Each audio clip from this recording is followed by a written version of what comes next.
राजा परीक्षित के काल से पूर्व जो वर्णन है वो पांडवों का वर्णन है। और पांडवों ने बाल्यावस्था से लेकर के राज सिंहासन प्राप्त करने तक कष्ट ही कष्ट पाया था। और जब कष्ट होता है, जब संकट होता है, तभी ईश्वर की विस्मरण आता है, याद आती है। तो उनके साथ एक अच्छा ये था कि भगवान कृष्ण सदैव उनके साथ थे, और भगवान कृष्ण सदैव साथ थे, इसलिए उन्हें कष्टों का कभी पता ही नहीं चलता। आइए गणेश जी का पहले स्तोत्र कर लें, और फिर आज आज जो अधिक मास की कृष्ण पक्ष की जो चतुर्थी है, जिस संकष्ट नाशन चतुर्थी, उसका हम जो कथा लीला है उसको श्रवण करेंगे। उसमें पूजन की विधि भी दी गई है, उसमें भगवान की स्तुति भी दी गई है, चंद्रमा के अर्घ की स्तुति भी दी गई है। सबको हम जहाँ जहाँ ऐसी आवश्यकता पड़ेगी, जहाँ वाचन करने की जरूरत पड़े, जहाँ बोलने की जरूरत पड़े, वहाँ आप लोग बोलिएगा भी, चाहे माइक बंद करके बोलिए। तो मैं सबसे पहले, क्योंकि संकष्टी गणपति चतुर्थी होती है, हमेशा संकट को हरने वाली होती है। देखिए, एक चतुर्थी, एक नवमी और एक चतुर्दशी, ये रिक्ता है। रिक्ता तिथियों में जो भी संकट होते हैं, जो संकट को दूर करने की बात होती है, विवाद हो, मुकदमा हो, झगड़ा हो, शत्रुओं के द्वारा बाधा दी गई हो, इनके निवारण के संबंध में उपाय किए जाते हैं रिक्ता तिथियों में। तो एक रिक्ता ले ली गणेश जी ने, और एक रिक्ता ले ली दुर्गा जी ने, और एक रिक्ता ले ली शिव जी ने। तो आज जो हमारी चतुर्थी जो रिक्ता तिथि है, वो गणेश जी के पास है। तो जब भी कभी संकट आए, उसके हरने की बात आए, तो गणेश जी का स्मरण कीजिए, चतुर्थी का व्रत कीजिए। ओम प्रणम्य शीर्षा देवम गौरीपुत्रं विनायकं भक्तावासं स्मरे नित्यम् आयुष्कामार्थसिद्धये प्रथमं वक्रतुण्डं च एकदन्तं द्वितीयकं तृतीयं कृष्णपिङ्गाक्षं गजवक्त्रं चतुर्थकं लम्बोदरं पंचमं च षष्ठं विकटमेव च सप्तमं विघ्नराजेन्द्रं धूम्रवर्णं तथाष्टमं नवमं भालचन्द्रं च दशमं तु विनायकम् एकादशं गणपतिं द्वादशं तु गजाननं द्वादशैतानि नामानि त्रिशन्यं यः पठेन्नरः न च विघ्नभयं तस्य सर्वसिद्धिकरं परम् विद्यार्थी लभते विद्यां धनार्थी लभते धनम् पुत्रार्थी लभते पुत्रान् मोक्षार्थी लभते गतिम् जपेत् गणपति स्तोत्रम् षड्भिर्मासैः फलं लभेत् संवत्सरेण सिद्धिं च लभते नात्र संशयः अष्टभ्यो ब्राह्मणेभ्यश्च लिखित्वा यः समर्पयेत् तस्य विद्या भवेत् सर्वा गणेशस्य प्रसादतः। षड्भिर मासे फलम लभेत्, 6 महीने में फल प्राप्त हो जाता है। और संवत्सरेण, 1 वर्ष करने से सब प्रकार की सिद्धि, यानी जो आपने मनोरथ मांगा है वो पूर्ण हो जाता है। इस प्रकार इस स्तुति को सदैव करते रहना चाहिए। मैं देखता हूँ प्रतिदिन हमारे ये श्रोतागण और वाचन करने वाले इसका वाचन करते हैं, बहुत अच्छा लगता है। आइए आज अधिक मास की कृष्ण पक्ष की गणेश चतुर्थी की कथा को आरंभ करें। यह कथा है चंद्रसेन नामक राजा की। कथा का जो विधान है वो चालू हुआ है स्कंद कुमारों से। स्कंद कुमारों ने, मतलब आप कहें कि कार्तिकेय जी के जो वर्णन आया है, स्कंद पुराण आपने सुना है, वहां से उन्होंने गणेश जी की महिमा की बात कही है, और उनसे आप स्कंद पुराण जब पढ़ते हैं तो उसमें ये मिलेगा। और वो ऋषि मुनियों को अनेक अनेक प्रकार की कथाएं श्रवण करा रहे हैं। तो आज स्कंद पुराण की स्कंद कुमार जो है एक कथा को सुना रहे हैं। उनके सामने ऋषि मुनियों ने एक प्रश्न रखा है कि हे स्कंद कुमार, हमें गणेश जी की वह महिमा बताओ जिसमें सभी प्रकार के पुण्य फल दिए हो, मंगलदायिनी वर्णन हो और कष्टों का हरण करने वाला हो।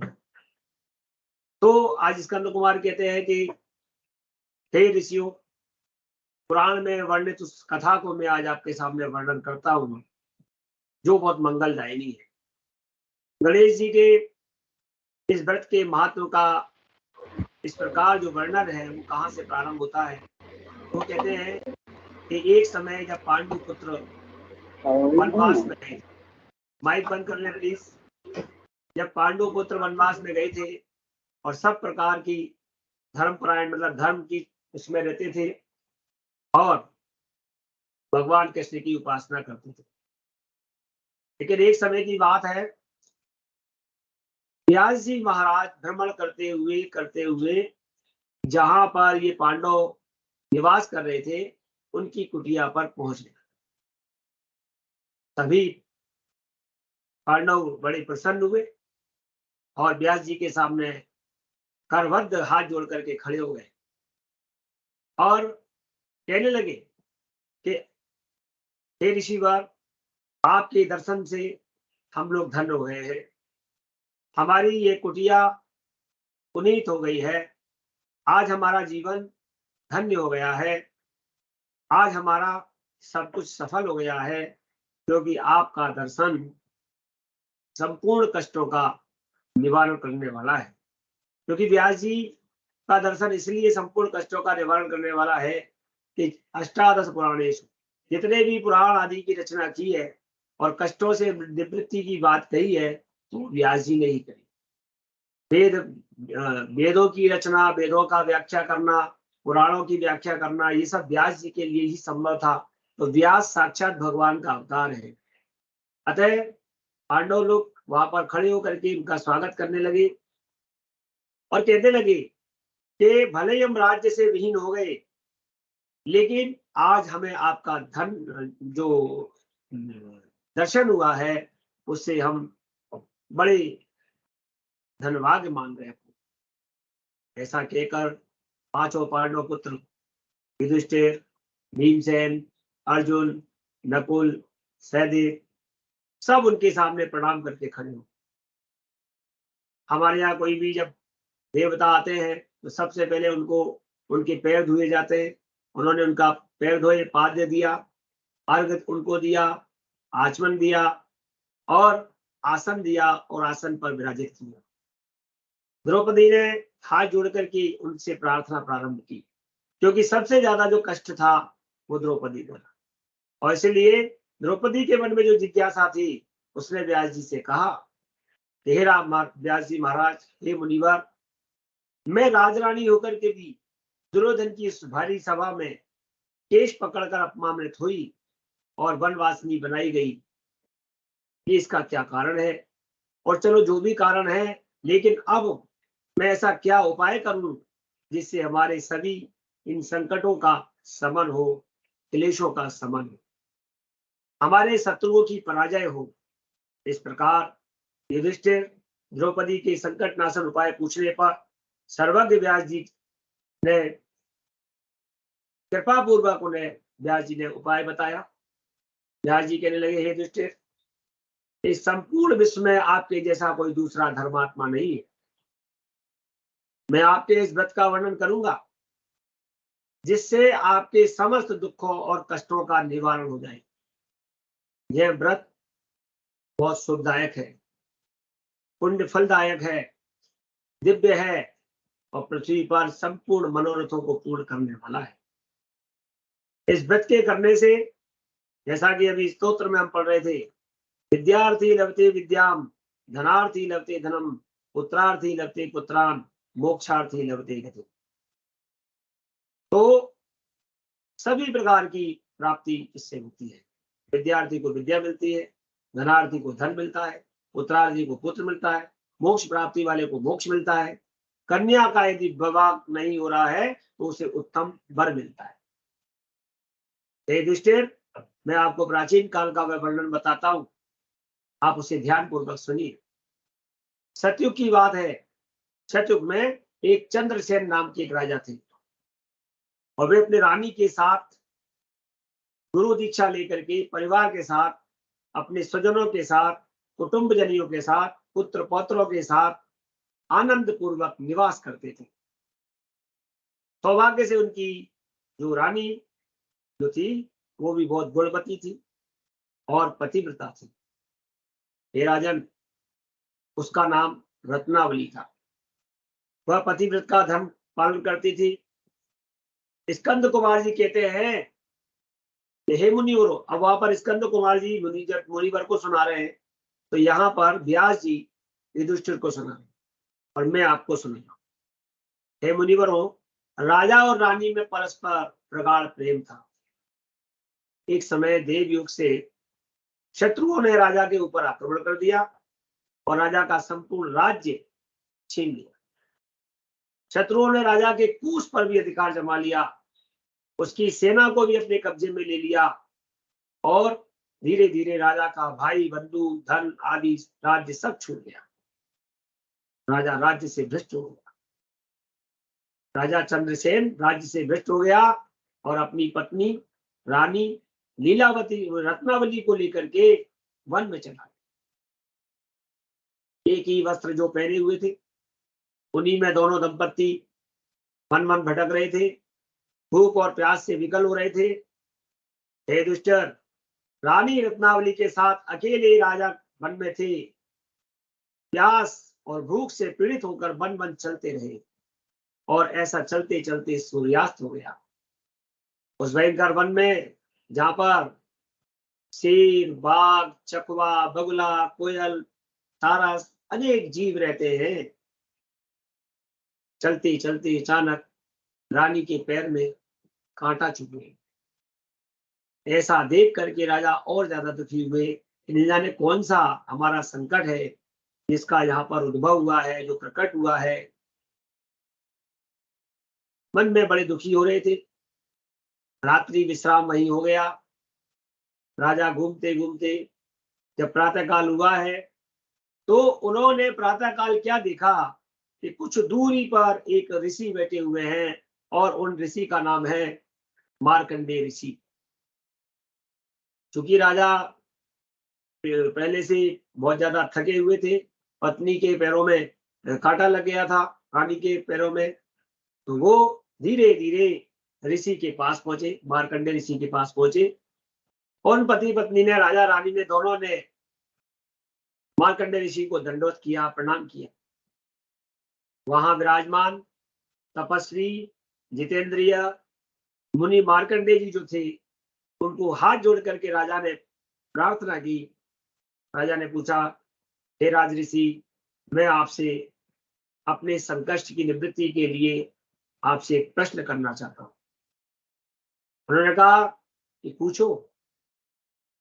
तो राजा कहता है, हे पूज्यवर, मैंने पूर्व जन्म में ऐसा कौन सा पाप किया जिसके कारण मैं राज लक्ष्मी से पृथक हो गया और मेरी जो लक्ष्मी थी, मेरा जो राजा राज्य था, वो शत्रुओं ने छीन लिया। मार्कंडेय मुनि ने उत्तर दिया, हे मुनि, हे राजन, आप अपने पूर्व जन्म का वृतांत सुनना चाहते हैं तो ठीक है, मैं बताता हूँ। जब पूर्व जन्म की बात है, ये जन्मनि अन्य जन्मनि वा, ऐसा हम श्लोकों में पढ़ते हैं। अवश्य भोक्तव्यम कृतम कर्म शुभाशुभम न क्षीयते कर्म कल्प कोटि शतैरपि। करोड़ों कल्पों के निकलने के बाद भी जब तक उस कर्म को भोग नहीं लिया जाए, तब तक वो क्षय नहीं होता है। तो ऐसा ही हे राजन, आप एक बार पूर्व जन्म में शिकार करने की इच्छा से वन में गए थे। वहां पर आपने हरण, चीते, खरगोश आदि अन्य अन्य जीवों का वन में शिकार किया। शिकार करते करते रात हो गई। उस दिन अधिक मास था और चतुर्थी तिथि थी। उस वन में आपने रात्रि में क्या देखा? एक सुंदर सरोवर है। उसके किनारे पर लाल रंग की साड़ी पहने हुए नाग कन्याएं वहां पर दिख रही हैं, और नाग कन्याओं को देख करके आपने आश्चर्य होकर के देखा कि ये क्या कर रहे हैं।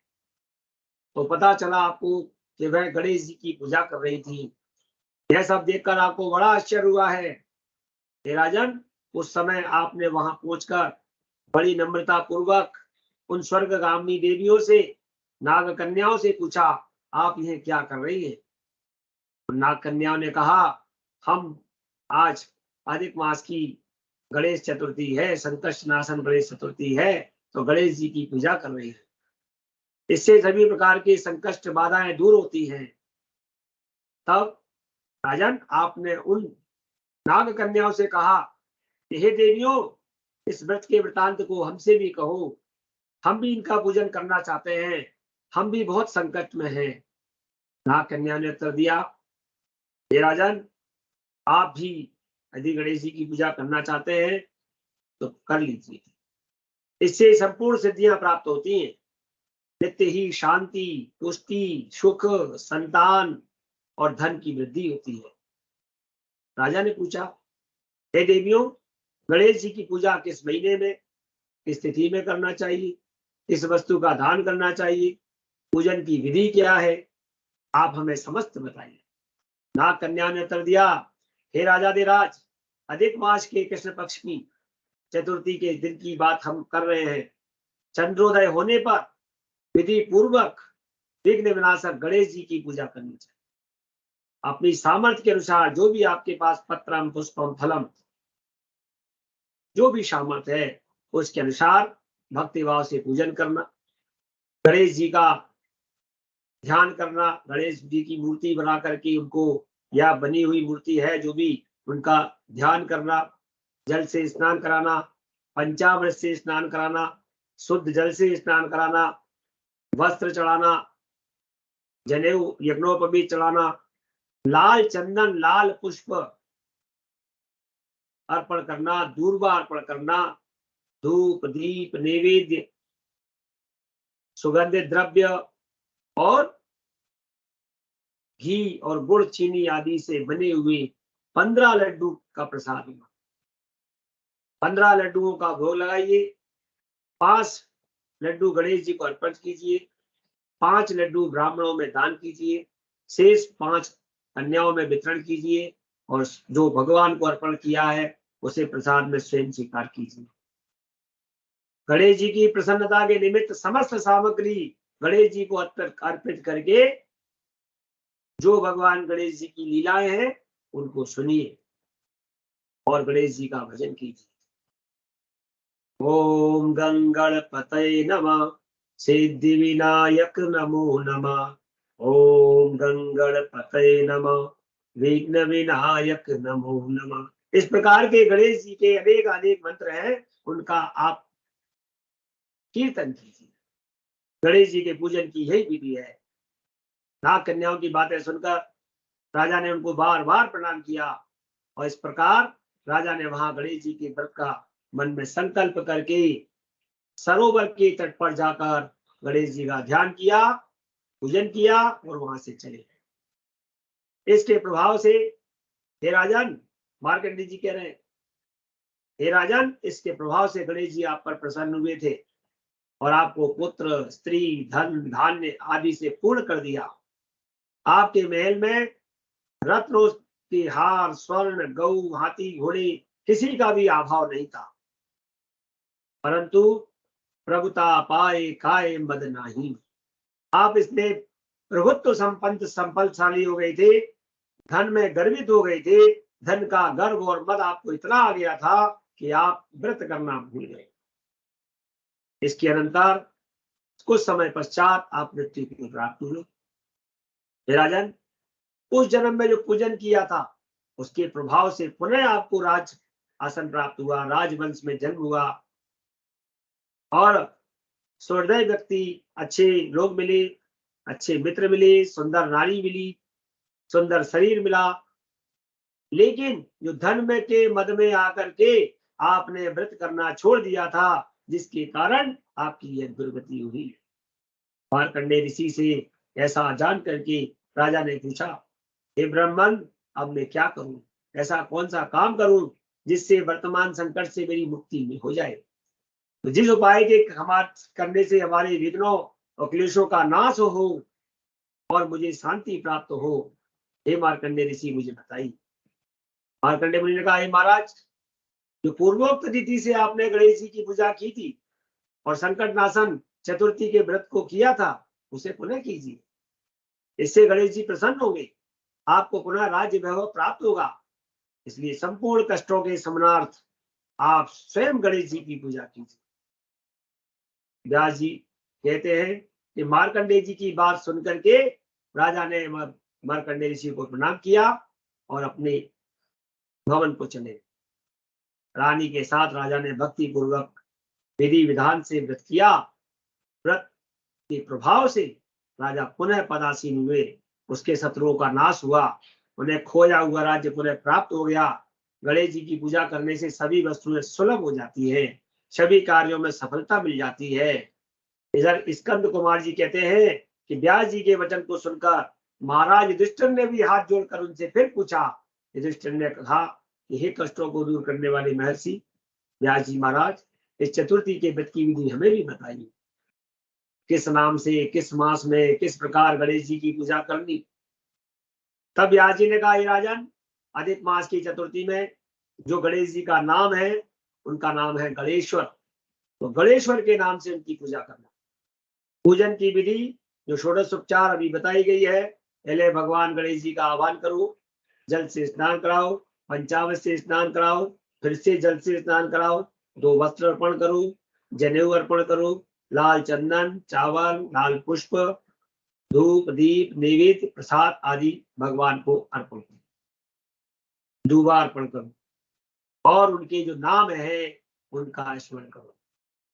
बोलेंगे ओम विश्व प्रियाय नमः, ओम ब्रह्मचारिणी नमः, ओम गणेश्वराय नमः, ओम पुष्टिदाय नमः, ओम विनायकाय नमः, ओम उमासुताय नमः, ओम रुद्रप्रियाय नमः, ओम विघ्ननाशिने नमः, ओम फलदात्रे नमः, ओम संकटनाशिने नमः, ओम संकष्टनाशिने नमः। इस प्रकार से भगवान गणेश जी को प्रणाम करना, विघ्न विनायक गणेश जी की प्रार्थना करना। आप सब बोले, हे सुंदर मुख वाले गणेश जी, मैं भव बाधा से ग्रस्त, भय से पीड़ित और क्लेशों से संतप्त हूं, आप मेरे पर प्रसन्न हो जाइए। हे दुख दारिद्र्य के नाशक गणनायक जी, आप हमारे संपूर्ण परिवार की रक्षा कीजिए। हे विघ्नों के विनाशक गणपति जी, आपको मैं संपूर्ण परिवार के साथ बार बार दंडवत प्रणाम करता हूं। ऐसे भगवान गणेश जी की स्तुति करना, प्रणाम करना, प्रार्थना करना, मंत्र पुष्पांजलि देना, उसके बाद भगवान चंद्रदेव को अर्घ देना। चंद्रमा को अर्घ देने के लिए शंख में भी दे सकते हैं या अर्घ पात्र में दे सकते हैं। सफेद फूल, चंदन, जल, अक्षत आदि रख के और चंद्रमा से बोलना, हे क्षीर सागर संभूत, हे दुजराज, हे षोडश कलाओं के अधिपति, हे रोहिणी के सहित चंद्रमा, आप हमारे इस अर्घ को स्वीकार कीजिए। ऐसा भगवान का अर्घ अर्पण करना और हे चंद्रदेव, मैं आपको प्रणाम करता हूं, ऐसा निवेदन कर। तत्पश्चात ब्राह्मण आदि को भोजन कराएं, लड्डू और दक्षिणा का दान दें। देवता और ब्राह्मणों से बचा हुआ जो अन्न प्रसाद है उसे सब परिवार सबके साथ ग्रहण करें। रात्रि में भूमि पर शयन करें। लालच विहीन होकर क्रोध से दूर रहे। प्रत्येक महीने की गणेश जी की प्रसन्नता के निमित्त व्रत करें और इसके प्रभाव से फिर वही बात मैं कहता हूं कि विद्यार्थी लभते विद्याम, धनार्थी लभते धनम, पुत्रार्थी लभते पुत्रान, मोक्षार्थी लभते विद्या। विद्यार्थी को विद्या, धनार्थी को धन की प्राप्ति, मोक्ष प्राप्त करने वाले को मोक्ष की प्राप्ति, संतान प्राप्त करने वाले को संतान की प्राप्ति, और कुमारी कन्याओं को सुशील वर्ग की प्राप्ति होती है। और सौभाग्यवती स्त्रियां अपने संपूर्ण सौभाग्य को प्राप्त करती हैं, ऐश्वर्यशालिनी बनकर पुत्र पौत्रादि का सुख भोगती हैं। अंत में हम सभी मोक्ष को प्राप्त होते हैं, रोगों का निवारण होता है, भयभीत हुए भय से मुक्त हो जाते हैं, बंधन में पड़े हुए बंधन से मुक्त हो जाते हैं। व्यास जी कहते हैं, हे राजन, इस प्रकार आप भी व्रत कीजिए। इस संकष्ट नाशन चतुर्थी व्रत करने से आप गणेश जी की कृपा से अपने राज्य को पुनः प्राप्त कर लेंगे। और जो मनुष्य भक्ति भाव से इस मंगलदायिनी पौराणिक कथा को सुनते हैं, श्रवण करते हैं, उन्हें परम सिद्धि सुख प्राप्त होता है। लोकोत्तर में आने वाले समय में वैभव की उपलब्धि होती है। व्यास जी कहते हैं, महाराज, आपके प्रश्न के अनुसार हमने संपूर्ण मनोरथों को पूर्ण करने वाले इस संकट नाशन व्रत का संपूर्ण वृतांत आपको बताया। महर्षि व्यास जी ने मुख से महर्षि व्यास जी के मुख से जो संकट नाशन गणेश चतुर्थी का विवरण सुनकर राजा युधिष्ठिर ने इस व्रत को किया, और इसके प्रभाव से उन्होंने संपूर्ण शत्रुओं पर विजय प्राप्त की, रणभूमि में उनको परास्त किया और भारतवर्ष का राज्य अपने अधीन कर लिया। बोलो गणेश जी महाराज की जय। ओम गंगणपतये नमः, सिद्धि विनायक नमो नमः। ओम गंगणपतये नमः, सिद्धि विनायक नमो नमः। ओम गंगणपतये नमः, सिद्धि विनायक नमो नमः। ओम गंगणपतये नमः, सिद्धि विनायक नमो नमः। बोलो गणपति महाराज की जय। श्री रणथंभौर गणपति महाराज की जय। आज के आनंद की जय। गणेश जी की आरती भी अगर आप लोग करना चाहें कर लीजिए, जो लोग पूजन कर रहे हो है